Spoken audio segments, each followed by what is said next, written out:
Hi everyone, it is I again, Mr. Cinema Junkie, and I'd like to share with each and every one of you the type of day I've been having. You see, a while back I tried to get my ID renewed. I've been carrying around a Florida ID for quite some time, which was really easy to get. I took in my birth certificate and my social security card, and I gave them an address. Didn't even have to bring in anything with my address on it. Just gave them an address. My sister's, as a matter of fact. I wasn't living there. But they stood me in front of a camera. Click. 2 minutes later, had a Florida ID. It expired last year on my birthday. Since then, I've been trying to get an Illinois ID, which has been like pulling teeth. First time I went to the state of Illinois building, and I had all my documentation in order. I got there and they said, we need proof of residency since you have an out-of-state ID. And I thought, but my birth certificate tells you I was born here in Illinois. You know, it just happens to be an out-of-state ID. Why do I need? Well, you're changing your address, so we need proof of residency. Nowhere on the website did I see anything saying that if I was changing my address, I would need proof of residency. You want to know what the little smartass does? He points at the wall, like, and there's a list of things I have to have, and one of those things was proof of residency. And I told him, fat lot of good that sign does me. It's not hanging on a wall in my house. Maybe it should be on your website. He dismissed me. I went on my merry way, kind of pissed and grumbling. I don't get any paper bills in my name. I pay everything online, doing my little bit for the environment, you know what I mean? So one thing led to another, and I wound up taking a trip to Texas, and I've been kind of floating on this expired ID of mine from Florida for quite some time. Well, as you all know, I've just had another birthday. That means this ID I've had has been expired for over a year. And when I go to get like medication, or if I need my ID for anything, they will always look at it and say, this ID is expired. We cannot accept this. Even though it's still my picture and my name on there, they can't accept it. I'm sure there's some security reason, but they can't accept it. So today, I finally got a paper bill, my proof of residency. I had to go get a new birth certificate because the other one just upped and vanished. I finally found my spare social security card. I was ready to take them on. Went down to the ID place. This time I didn't go to State of Illinois building. I went to another place, another ID place. I went in there. I said, here's my birth certificate. Here's my social security card. Here's my old ID. And here is my proof of residency.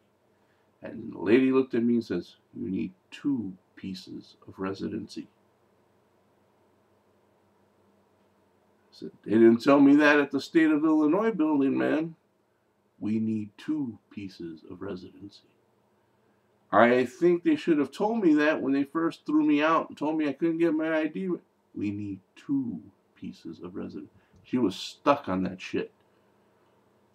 And I said, so you're telling me that my social security card with my signature, my old ID with my picture, my name, and my signature, this piece of paper with my name and address on it is not valid unless I have a second piece of mail with my address on it? Yes, sir. Ah. So you're telling me that if I threw one of these chairs through your plate glass window and the cop showed up and said, well, do you have any leads on the suspect? You would tell them, we'd like to give you some information on him, but he only had 1 piece of ID and it was not valid because it was expired, and he only had 1 piece of residency paper, so we really can't give you an address either. Right. They would have sent him right to my house. Are you Derek? No. Let's see some ID. Here, but it's expired, so it ain't me anymore. Ha! Well, long story short, I got everything straightened out. I had to bring someone down with me, my brother, to sign an affidavit to prove who I was. I am now legal again. I have an ID. Thank you very much. Woohoo! So, it's good until 2019. Anyways, enough of my boring personal shit. Let's get on with some reviews, shall we? And I am going to start off with the worst of the bunch. All three of these had their degree of fun. But there was one that was kind of, I'll start off with that one so I can get it out of the way. The movie I'm speaking of is Scarecrow. And I like Scarecrow pictures. Ever since I saw Dark Knight of the Scarecrow, I thought Scarecrows were rather creepy. I mean, in Jeepers Creepers Part 2, you see that Scarecrow that winds up being the creature. That was creepy. Dark Knight of the Scarecrow was creepy. There's a lot of Scarecrow movies out there that are creepy. I thought I was going to get some of that in this. I didn't. This, they tried to be too much like Nightmare on Elm Street. This Scarecrow is too much of a smartass. Too many one-liners, trying to be funny. Oh, you're giving me a splitting headache. Then, right in the head. That kind of shit. Then there's times where he like laughs, but he puts his head back. Oh, ha, ha, ha. You can totally see the dude's head under the mask. There's a scene where he reaches through the guy's chest and tells the girl, "Here, have a heart," and like, dumb shit like that. And you could tell it was like a total dummy that was there. I mean, of course, they weren't going to use a real person. I know that, but at least try to make it look presentable. They didn't. And I could be really super nitpicky about a lot of things. Like, he stabs the teacher through the back of the head with an antenna, but the antenna is one of those kinds that you pull. It's telescoping. So if you push that against any hard object, it's just going to fold in on itself. But somehow he got it to go through her skull and the desk. And the girl in here, who has a really nice ass, by the way, the girl in here douses him with gasoline that she conveniently finds in the front seat of a car where nobody keeps gasoline. They always keep it in the back seat or in the back of a truck. But she douses him with gasoline, and then she takes a big lighter, not a Zippo, a big lighter, goes and lights it and throws it at him, and he goes up in flames. Big lighters don't stay on once you throw them. Once you let that little thing go, flames out. So, dumb shit like that. But basically, the story is about this nerd who's picked on by everybody in high school. He's, the outcast. And one girl is just tired of seeing him being picked on all the time, and she defends him, and he starts to liking her. His mom is trailer trash. She fucks anything that moves. And he falls for this girl, but finds her messing around with some other guy, one of the bullies that picks on him. So he gets all distraught and shit and hurt. Then he tries to tell his mom's guy for the night to get the hell out of the trailer. The guy whoops his ass, chases him through a cornfield, strangles him, and kills him. And then he gets his mom to go in with the story that he killed himself. They string him up, hang him in a tree. So the girl that he falls for blames herself for him killing himself.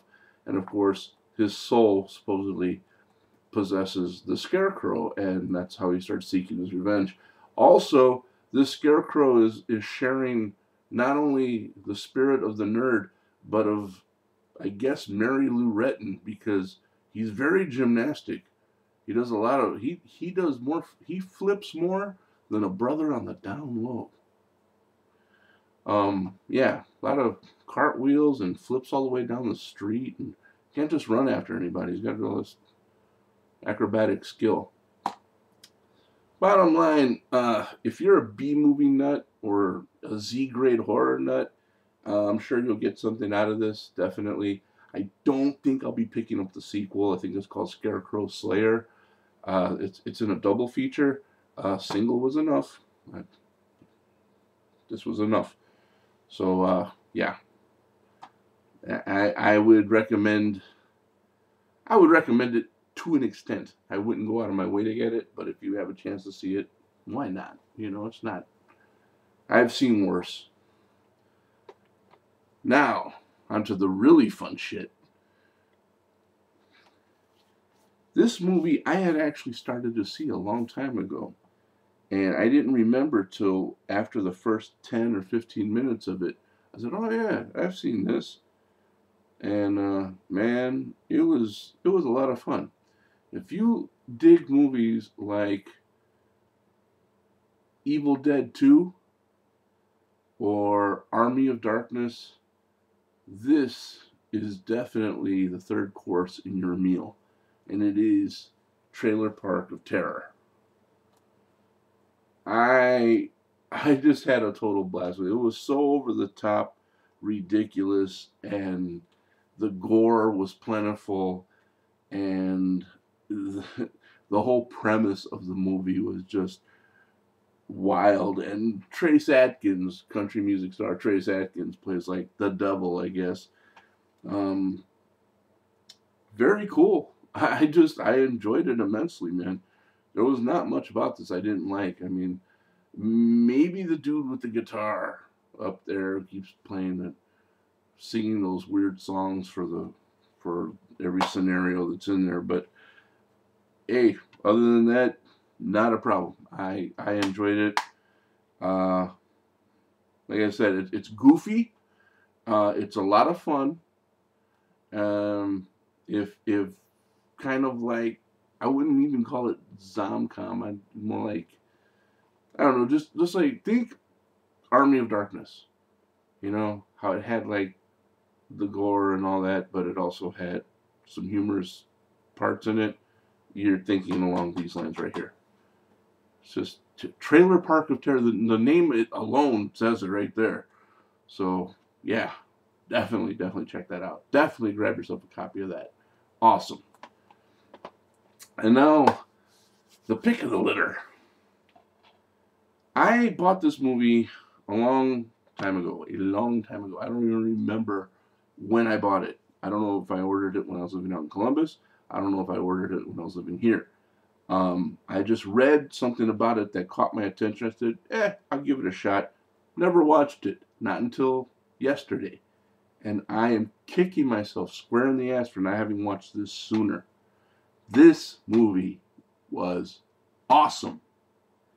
I'm talking badass to the 10th power. I don't know. Maybe not everyone's going to agree with me, but I thought it was an excellent movie. Absolutely excellent movie. Just my kind of meat, man. It was just awesome. It is a little title called My Little Eye. Has to do with a group of people staying in a home. They have to stay in a house, and if anybody leaves, they forfeit a $1 million prize. So everybody has to kind of look out for each other to try and keep them to stay inside the house no matter what. They do have a moment when they can wander around and stuff, but they have to keep a certain curfew. By leaving, I mean by quitting. They can't say, I can't take it anymore, and leave. If they leave, everybody loses. As the movie goes on, it starts to reveal the whole plot behind why they're having everybody stay in this house and what's behind it, and the true nature of the competition. And I loved it. Had just the right amount of suspense, had some pretty decent gore in it. There wasn't anything I didn't like about this movie. Really. I mean, there were too many ways they could have fucked this movie up, and they didn't do it.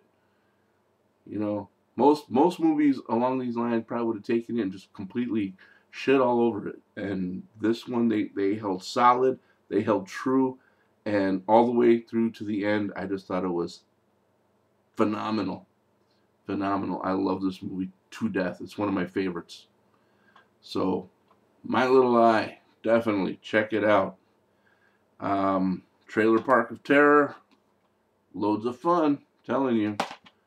And Scarecrow, if you got nothing better to do. But for the most part, definitely check them out. That's it for now, guys.